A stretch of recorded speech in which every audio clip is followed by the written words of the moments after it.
자, 21절부터 이제 이게 전개가 돼요. 사망이 사람으로 말미암았으니 죽은 자의 부활도 사람으로 말미암았다. 아담 안에서 모든 사람이 죽은 것 같이 그리스도 안에서 모든 사람이 삶을 얻으리라. 차례가 있다. 자, 이렇게 전개가 되는데 오늘은 저희가 부활의 말씀에 좀 집중을 들여서 한번 하고요. 저희가 또 개별 성경 모임 할 때 이 15장은 아예 분해해서 한번 설명드리는 시간을 가지면 좋을 것 같아요. 이 차례라는 게 뭔지, 뭐 붙는다, 뭐 정사와 권세다, 뭐 이런 것들이 뭔지 한번 생각을 좀 해보겠습니다. 오늘은 좀 간단한 핵심들을 좀 설명을 해드릴게요. 자, 맨 마지막에 멸망받은 원수는 사망이다라고 되어 있어요. 자, 여기서 이제 핵심적인 게 좀 혁신이라고 말씀드리기보다는 중요한 포인트가 예수님의 계명과 연결이 되어야 됩니다. 예수님이 누구를 사랑하라고 하시냐면 원수를 사랑하라고 말씀하셨어요. 예. 그리고 예수님은 자신을 알파 오메가라고 말씀하셨습니다. 자, 알파는 이 말씀 관계성 안에서는 하나님의 시작을 얘기해요. 오메가는 하나님의 시작인 사랑이 우리 안에 들어와서 다시 알파로 넘겨주는 우리의 마지막을 뜻해요. 자, 알파는 하나님의 시간의 시작점을 뜻한다면 오메가, 마지막은 우리의 시작점을 뜻한다는 거죠. 그러니까 마지막 원수가 사망이다라고 표현하는 것은 마지막으로 우리 안에 들어오신 예수 그리스도를 통해서 우리가 사랑해야 될 것이 바로 다나토스라는 거예요. 예. 자, 여러분 이게 약간 이질적인 느낌이 드실 수도 있겠지만 바울이 지금까지 서신서에서 했던 가르침을 보면 충분히 전 이해가 된다고 봅니다. 그리스도 안에서 죽고 그리스도 안에서 산다. 나는 날마다 죽는다. 이런 표현들. 그리고 나는 계속해서 십자가를 짊어진다. 예수님도 누구든지 십자가를 지지 않으면 나의 제자가 될 수 없다. 이런 맥락들을 말하는 것이 바로 사망을 품는 거예요. 사망을 사랑한다. 자, 사망을 품는다라는 얘기가 무슨 뜻이냐면은 여기서 말하는 이 사망이라는 것은 하나님의 말씀을 받아들인 자에게는 복음이 되는 사건이 됩니다. 왜냐하면 이 사망이 첫 번째로는 우리가 가지고 있는 욕망에 대한 신앙 고백과 같아요. 이게 이제 루터가 그러하였고 바울이 그러하였고 이 2000년 가까이 진짜 말씀의 흐름을 깨우치고자 발버둥 쳤던 분들의 신앙 고백 안에는 가장 간단하게 내 안에 하나님이 없다라는 고백이 나와요. 그게 그냥 어떤 감정적인 신앙 고백이 아니라 저와 여러분이 계속 이 말씀에 노출되면 여러분 몇 번 들어보셔서 아시겠지만 사실 제가 하는 설교를 하는 이 캐리그마에는 주제가 딱 하나밖에 없다라고 생각해요. 그냥 내 안에 하나님이 없구나라는 신앙 고백에 대한 발견입니다. 이게 감정적 발견이 아니라요. 내가 그냥 인생이 내가 너무 못됐고 내가 어려웠고 나의 본성이 약하고 이런 게 아니에요. 그런 모든 여부를 떠나서 내 안에는 하나님이 없다. 이 나나토스의 고백이 누구로 인해서 일어났느냐? 원수를 사랑하라고 했죠. 근데 우리가 사랑할 수 있나요? 사랑 못합니다. 하나님의 말씀이신 사랑이 들어왔어요. 그 사랑이, 하나님의 말씀이신 사랑이 내 안에서 무엇을 보여줬느냐? 마지막 사랑의 대상인 나나토스를 보여준 거예요. 그러니까 저와 여러분의 앞으로, 이전에 모든 현상계를 사랑하고 있었던 모든 우리가 의미를 뒀던 것들의 사망이 선고가 되는 거예요. 이게 진짜 축복입니다. 그래서 여기서 맨 나중에 멸망받은 원수는 사망이라고 하는데 멸망이란 뜻이 아니라요. 이 단어는 카타그레타이, 폐지되어야 될 것. 그러면 뭐가 폐지가 되죠? 우리 안에 사망이 사랑이 되면요. 우리가 더 이상 이 사망에게 노예가 될 수가 없다는 것을 깨닫게 됩니다. 이게 어떤 뜻이냐? 사망을 사랑하지 않을 때에는 내 안에 사망, 죽어야 된다는 것은 부정이 되고 내가 이 세상을 살아가면서나 앞으로 내세의 삶에서 어떤 식으로든 의미를 꽂았던 거예요. 의미의 깃발들을. 심지어 천국에 가겠다는 것조차도. 네, 아까 그 내세에 대한 것도 말씀을 드렸죠. 천국에 가겠다는 생각조차도 의미의 깃발을 꽂고 모든 인생을 불태우는 거예요. 이게 지옥입니다. 이 자체가 그냥. 하나님처럼 되고자 나의 의지로 뭔가에 도달하려고 하는 모든 발버둥조차 이게 다 안타깝게도 무의미가 되는 거예요. 그런데 중요한 건 그 무의미를요, 인간은 정면으로 마주하려고 하지 않습니다. 심지어 종교적으로 높은 고양된 사람조차도 인생에 의미 있는 일을 하려고 해요. 안타깝지만 어떤 진짜 헌신이라든지 진짜 무소유에 대한 것조차도 욕망의 연류가 되어 있기 때문에 사람이 무간지옥이라고 얘기할 수밖에 없는 거예요. 그런데 이거를 예수 그리스도를 통해서, 하나님의 사랑의 본체이신 예수 그리스도를 통해서 이게 사망이구나, 이게 완전히 무의미한 거구나 라는 것을 깨우치게 되면 우리 안에 진짜 사랑의 완성이 일어날 수밖에 없는 거예요. 그래서 바울이 날마다 죽는다라고 31절에서 표현했던 그 이유는, 그 맥락의 이유도 있겠지만 더 중요한 것은 나는 매 순간 내가 대면하고 있는 이 욕망에 대해서 죽어 있을 수밖에 없다라는 것을 하나님 앞에서 고백하게 된다라는 거죠. 네, 이게 바로 사망에 대한 다른 관점입니다. 자, 사망에 대한 다른 관점이 일어나면은 이제 어떤 관점으로 넘어가냐면은 아까 이제 읽어주셨던 후반부에 이게 있어요. 42절로 넘어갑니다. 죽은 자의 부활도 이와 같으니 썩을 것으로 심고 썩지 않을 것으로 다시 살며 욕된 것, 약한 것, 영광스러운 것. 자, 이게 어떤 거냐. 자, 썩는 것과 욕된 것, 영광스러운 것, 약한 것, 이것도 아까 첫 시간에 말씀드렸듯이 중립적인 거예요. 자, 썩는다라는 게요, 부패한다, 도덕적인 부패를 얘기하는 게 아니라요, 자연의 이치를 말하는 겁니다. 그러니까 저와 여러분이, 자, 이 몸이 있죠. 저 벌써 이제 40대 중후반이 됐는데 이 몸의 시간은, 갑자기 시간을 밝혀드리니까 좀 송구스럽습니다. 갑자기 서글프네요. 이 시간이 이게 덧없이나. 예, 죄송합니다. 저도 30대에 시절이 있었는데 갑자기. 아유, 죄송해요. 네. 이게 포인트를 놓쳤네. 예. 자, 시간이 흘러요. 자, 이게 바로 썩는 거예요. 그러니까, 자, 중요한 거는 욕된 것도요, 이게 이제 존귀하지 않다는 건데, 이게 뭐 나쁜 의미다, 좋은 의미가 그런 게 아니라, 그냥 먹고 살아가게 되는데 나타나는 희노애락의 현상들이에요. 때로는 영광스러운 것도 있고요, 때로는 욕된 것도 있는 거예요. 이게 여러분, 흔히 우리가 사람들이 살아가는데 그런 얘기 하잖아요. 뭐, 잘 나갈 때가 있고 못 나갈 때가 있고, 이거 사이클 같은 거 얘기하죠. 기분 좋을 때가 있고 평화로울 때가 있고 아플 때가 있고. 자, 그래서 이제 동양에서는 명리학이나 뭐 혹시 주역이나 이제 이런 걸로 뭐 이치에 대해서 알아가려고 하는 노력들이 있는 거죠. 그 인간 차원에서의 노력인 거죠. 그게 썩는 거예요. 욕된 것. 그런데 여기 보시면 다시 살아나는 것들이 있어요. 이게 뭐냐? 썩지 않는 것. 그리고 영광스러운 것. 죄송해요. 욕된 것의 반대가 영광인데요. 아까 약한 것이 강한 것. 자, 그런데 이게 흘러가는 거에 반대되는 거라고 많이 생각을 하는데, 그러니까 이거는 자연의 이치고 썩는 거고, 썩지 않는 게 있고 영원한 게 있고, 이거는 시간적인 대립이 아니에요. 썩는 거는 그냥 주어진 거예요, 여러분. 저와 여러분, 저에게 주어진 거죠. 근데 이 주어진 것과 또 다르게 하나님께서 아까 아나스타시스 얘기했잖아요. 당신의 생명 영역에서 우리를 보고자 하는 생명의 자리가 있다는 거예요. 그게 바로 썩지 않는 거예요. 그러니까 이걸 이렇게 이해해 주셔야 돼요. 썩는 거에 반대가 썩지 않는다는 얘기가 아니라, 썩는 거는 우리한테 주어진 질그릇이고요, 이 질그릇의 유한함 속에서 썩지 않는다라는 하나님의 부활 생명이 있다는 거예요. 그래서 46절에 첫사람 아담이 산영이다. 근데 이거는 번역이 조금 아쉽습니다. 산영이 아니라 살아있는 혼이라는 뜻입니다. 에이스 푸스켄 조산, 살아있는 혼인과 같이 마지막 아담은 포니마 조포이오스, 살려주는 영이다라고 표현이 되어 있어요. 자, 이 얘기가 뭐냐 하면은 우리 안에 지금 공존하는 거예요. 첫사람 아담이 저예요. 제가 썩은 존재예요. 이미 시간은 지나가고 앞으로도 지나갈 것이죠.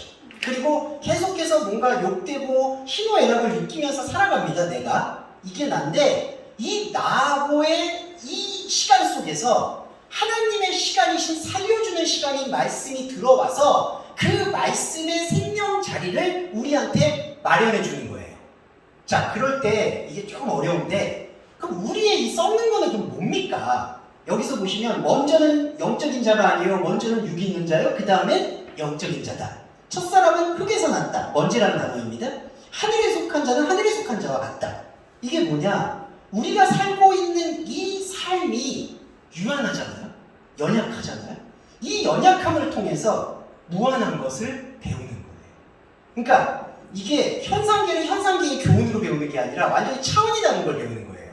여러분, 이게 사람이 갖고 있는 이 질그릇이 복음을 깨닫고 나면 얼마나 복음인지를 느끼시는 게, 나의 유약함과 나의 연약함과 나의 어떤 고통들이 어떤 의미를 갖고 하나님의 말씀을 깨닫는 게 아니라 완전히 사망인 걸 알고 하나님을 깨닫게 된다는 거죠. 근데 내 유한함이 없으면요, 완전한 사망을 우리가 몰라요. 우리가 흔히 성경에서 마귀라고 번역되고 있고 타락한 천사라고 알려져 있는 존재들은 그걸 인정을 못해요. 본능적으로 인정을 못하는 거예요. 나는 영원히 하나님처럼 되고자 하는 걸로 그 영혼의 시간을 소비하는 건데, 우리의 존재는 이 유한한 그릇이 있기 때문에 무한함, 강함, 하나님의 전능함, 이거를 느끼는 거예요. 그래서 우리의 이 질그릇은 이 전체가 다 사망의 불쏘시개로 쓰이면 되는 거예요. 하나님을 향해서 내 이게 재물이 되거나 내 이게 하나님의 영광이 되는 건 아무것도 없고요. 그거 의미가 있는 게 아니에요. 내가 이 생에서 죄송한 말이지만 뭐 교회를 많이 세우고 복음 전파를 하고, 그리고 아니면 헌금을 많이 하고, 아니면 세상적으로 좋은 일이나 옳은 일들을 많이 한 것이 하나님께 드려지냐? 전혀 안 드려지죠. 그런데 그러면 이 생에 그럼 나는 왜 사는 겁니까? 라고 물을 때 내가 가지고 있는 이 시간 동안에 여러분 이 말씀을 보는 목적이 뭐죠? 사명을 발견하기 위한 거예요. 아, 이거는 아무것도 아니구나. 근데 이걸 아무것도 아니다라고 말씀해 줄 수 있는 분이 내 안에 있네? 이게 바로 제3의 영역이라고 얘기할 수 있는 살려주는 영과 함께하는 연합의 지점이에요. 그게 아나스타시스 부활입니다. 예. 그러니까 이 부활이 있으면요, 성경에서는요, 여러분, 이 몸이 떠나가는 것을 죽음이라고 얘기하지 않아요. 이 몸은 그냥 돌아간다, 아니면 그냥 없어진다, 이렇게 설명해요. 이 몸은요, 그냥 질그릇이에요. 그래서 여러분과 저는 크로노스라는 시간에 따라서 어느 때 이렇게 내려앉겠죠. 이 몸이 소멸하겠죠. 그런데 우리가 지금 현재 하나님의 말씀에 대해서, 살려주는 영에 대해서 우리의 혼적인 생각을 동원해서 듣고 느꼈잖아요. 그러면 우리의 혼이 그걸 기여한 게 아니라 우리의 혼은 죽고, 왜냐하면 나나토스니까 우리의 혼은 기여한 바가 없음을 깨우치게 되고, 그런데 우리 안에 하나님께서 원래 예비하셨던 생명의 말씀은 살아서 정죄하지 않는 진리가 돼서 우리를 완전한 당신의 변화체로 말씀을 삼아주신다는 게 이 52절의 말씀이에요. 나팔 소리가 나매 죽은 자들이 썩지 아니할 것으로 다시 살고 우리도 변화되리라. 그러니까 이 나팔 소리가요, 특정한 역사적 시간대 언제 종말의 나팔 소리가 아닙니다. 이 나팔 소리는 라키아 구약과 유사해요. 이게 우리 안에 들리는 거예요. 우리 안에 죽음이. 그러면 저와 여러분들이 이 부활의 복음을 받아들이고 그 다음에 무엇을 하셔야 되느냐? 행함이라는 건 딱 하나 견디는 겁니다. 이제 어떤 걸 견디느냐? 자, 우리가 안타깝지만 아까 제가 욕망이라고 단순화시켜서 말씀드렸지만 이거는 우리 삶에서 너무나 집요하고 많은 자리를 다 차지하고 있어요. 이건 이론은 알겠어요, 우리가. 그런데 이 영적 자리에 숨을 계속 이모호흡을 시켜줘야 돼요, 솔직히. 안 그러면 우리가 살고 있는 이 삶에 썩는 건데, 그냥 지나가는 건데, 그냥 지나가는 거에다가 종교적 욕망, 세속적 욕망, 관계적 욕망, 모든 걸 다 집어넣어요, 그냥. 그리고 안타깝지만 본능은 우리한테 좋은 재료잖아요. 그런데 이 본능조차도 이 욕망이라는 하나님처럼 되고자 하는 시스템 안에다가 다 밀어넣어가지고 말씀을 보는 눈을 가리는 게 문제라는 겁니다. 자, 오늘 우리가 저희 부활을 느낄 때 얼핏 가려지는 부분이 영적인 죽음에 대한 포인트예요. 자꾸 이 15장을, 고린도전서 15장을 아니다, 정말 내세에 가서 진짜 부활이 있다, 자꾸 그걸 주장해요. 그래서 혹자들은, 돌아가신 분들, 예전에 크리스찬 분들 이런 얘기하죠. 화장하지 말아라. 무덤에다가 이렇게 보관해야지 나중에 그 성분이 된다. 근데 또 어떤 목사님은 혁신적으로 아니다, 화장을 해서 바다에 뿌렸어도 하나님께서 그 성분 하나하나를 다 이렇게 구제하셔서 새로운 몸으로 만드신다. 근데 여러분, 다 그런 비전이 아까 현생이라고 말씀드렸던 내 이 이미지, 내 이게 보존이 돼야 된다라고 생각하는 에피디마스 때문이라는 거예요. 그거를 우리가 내려놓고 이 돌아가고 흘러가는 것조차 나나토스라고 인정을 할 때 이 나나토스는 우리한테 복음이 되고요. 이 복음이 바로 오늘의 우리의 시간을 하나님의 시간과 결합된 채로 살아갈 수 있게 만들어준다. 이게 바로 부활의 복음이다라고 보시면 될 것 같아요. 네, 조금 주목하셔야 될 부분이 아까 그 부분이었다고 저는 생각을 합니다. 마지막에 멸망받은 원수에 대한 설명. 와, 그리고 첫사람 아담과 마지막 아담의 관계, 이 부분과 그리고 순식간에 변화한다는 그 부분, 이런 부분들을 꼭 유념하시면 좋을 것 같고요. 한마디만 말씀드리면 우리의 복음이 영지주의적 차원과 좀 다른 게요. 썩을 것으로 심었으나 썩지 않는 것으로 살아난다는 것을 같은 어떤 대등한 논리로 받아들이면 썩을 것은 버리고 썩지 않는 것을 받아들이려고 하는 그런 노력을 다하는 게 기독교 신앙이라고 하는 착각을 일으키게 돼요. 썩는 것, 욕된 것, 자 이런 거를 또 그리고 우리의 삶에서의 윤리 도덕적인 것으로 대입시키는 경우가 많습니다. 그런데 윤리 도덕적인 삶이라는 건요, 나의 제3의 공간이 이 영적인 생명을 보존하기 위해서 내가 다른 사람들과의 관계를 원활하게 하기 위해서 하는 것이지, 그런 도덕적인 삶을 내가 잘한다고 해서 하나님한테 기쁨이 된다든지 이 땅에서 하나님의 나라가 세워진다든지 하는 것들이 안타깝지만 모두 욕망의 결부가 되어버리는 이 처참함을 바울이 계속 울부짖는 거예요. 근데 이거 여러분 바울만 울부짖은 거 아닙니다. 예레미야, 이사야, 에스겔 모든 사람들이, 그 선지자들이 뭘 얘기했냐, 이것만 말씀드릴게요. 이스라엘 너희들이 하나님 율법과 계명을 못 지켰기 때문에 망했다는 얘기가 아니에요. 오히려 하나님처럼 더 열심히 지키려고 했기 때문에 망했다. 원래 이스라엘 나라는 없는 거다라는 걸 설명을 하는 거예요. 이스라엘 여러분 나라 아니잖아요. 그거 하나님의 독생자 개념이거든요. 그건데 그거를 갖다가 또 나라를 회복해야 된다. 또 내가 뭔가 잘못한 것을 하나님한테 바로잡아야 된다. 그 엄청난 오류를 어떻게 감당해야 될지 바울도 그 안타까움과 고통 속에서 새로운 비전을 제시하고 몸부림쳤다라는 게 이 고린도전서 15장의 부활의 논점이다. 이걸 우리가 좀 마음에 새기면 우리가 견딜 수 있는 신앙이 조금은 유연해지지 않을까. 왜냐하면 제가 이거를 좀 유연해진다라고 말씀을 드렸던 건 그냥 제 개인적으로 말씀을 드리면 저는 지금도 이 복음이 싫어요.